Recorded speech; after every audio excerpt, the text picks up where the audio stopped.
ọmọ mi ni Jùwọ́n jẹ́. Lótìtọ́ Àkẹ́jù ni ọmọ mi bí Jùwọ́n fún. Ṣùgbọ́n láti ìgbà tí ọmọ mi ti lóyún Jùwọ́n kò sí ìtọ́jú kankan fún látọ̀dọ̀ ọkọ ẹ̀. Kàkà bẹ́ẹ̀ èní wàhálà ọ̀la ìjà débi wípé ńgbà míì gan tó bá ń jàjà yẹn wá sọ ọmọ yẹn látòkè sílẹ̀ kó tó di pé òun àti ọmọ mi wọ́n túká.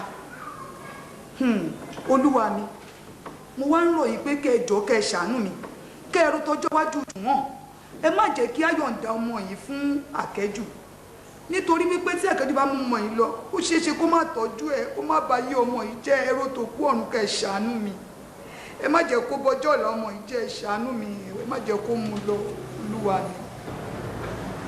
That's all right. Ẹni sọ̀kalẹ̀ ẹ̀lẹ́jọ́.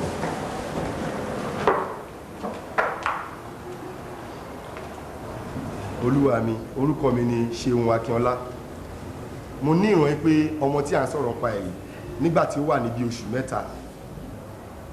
Bàbá ẹ̀ Àkẹ́jù ó wá sọ́dọ̀ mi wá yá owó tó pọ̀ díẹ̀. Ó dẹ̀ gbé ọmọ náà dání ó gbé lẹ̀ sọ́dọ̀ mi pé òun lọ ń padà bọ̀ nísinsìnyí o. Ọmọ tèmi ń wò ńlẹ̀ báyìí ó fi mí lọ́kàn balẹ̀ pé Àkẹ́jù máa tó dé. Àṣofọmọdógò ni ní orí ibi téèyàn ti ń fọmọ dẹ́pọ́sìtì rí. Ọjọ́ mẹ́ta gbáko báyìí lọmọ yẹn ló ń lé mi. Ìjọ́ kẹta ìyàwó ẹ̀ ṣẹ̀ṣẹ̀ wá sunkún dé wípé kí n gba ọmọ òun rí òjò kọta lòun ti rí gbẹ̀yìn o.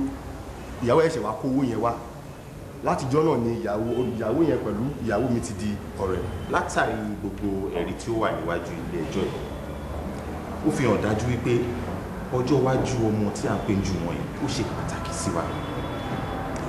Mo dẹ̀ fẹ́ ká rántí pé arákùnrin Àkẹ́jù tá à ń sọ ó ti ṣẹ̀wọ̀n rí ìyẹn ìkíní.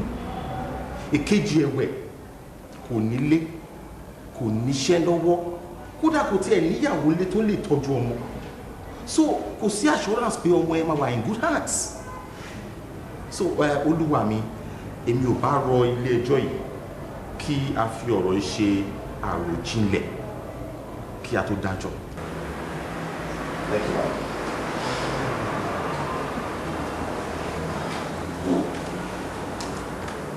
I rise to prepare my judgment. Cut!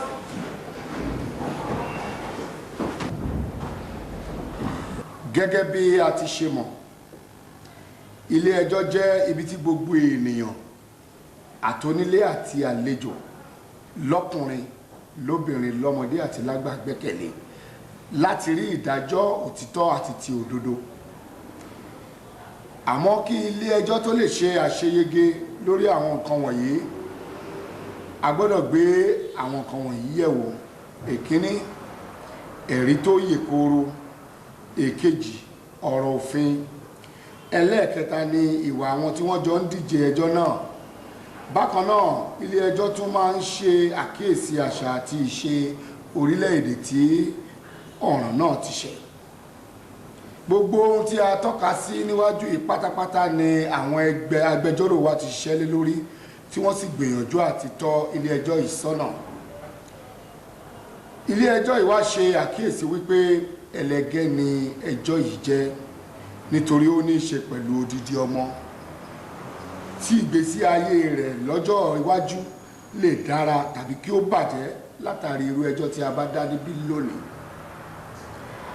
Mo fẹ́ kí ẹ mọ̀ wípé abiyamọ òtítọ́ ni èmi pàápàá. Nítorí ìdí èyí ọjọ́ ọ̀la ọmọ wa Jùwọ́n ó ṣe pàtàkì. It is the subject matter of this present.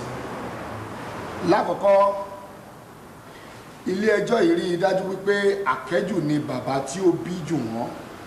He is the biological father of Jùwọ́n, and there is no way, kò sí ọ̀nà tí a máa fi sọ wípé ẹni tí ó ní ọmọ kò tún ní ọmọ ẹ̀ mọ́.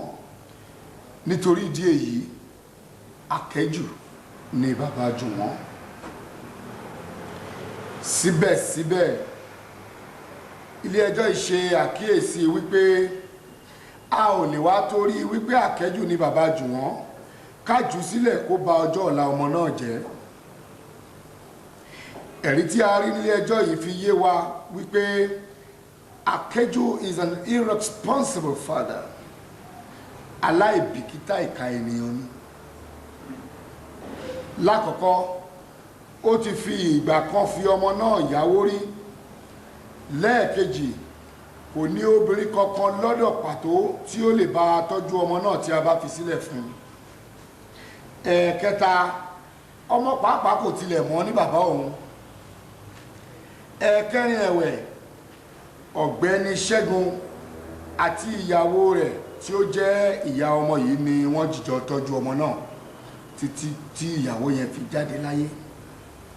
Lẹ́yìn tí ìyàwó rẹ̀ kú pàápàá Ṣẹ́gun sì ń tọ́jú ọmọ náà lọ pẹ̀lú ìfẹ́ ní ìrántí àdéhùn tó wà láàrin òun àti ìyàwó rẹ̀ tó fi di ọjọ́ tòní.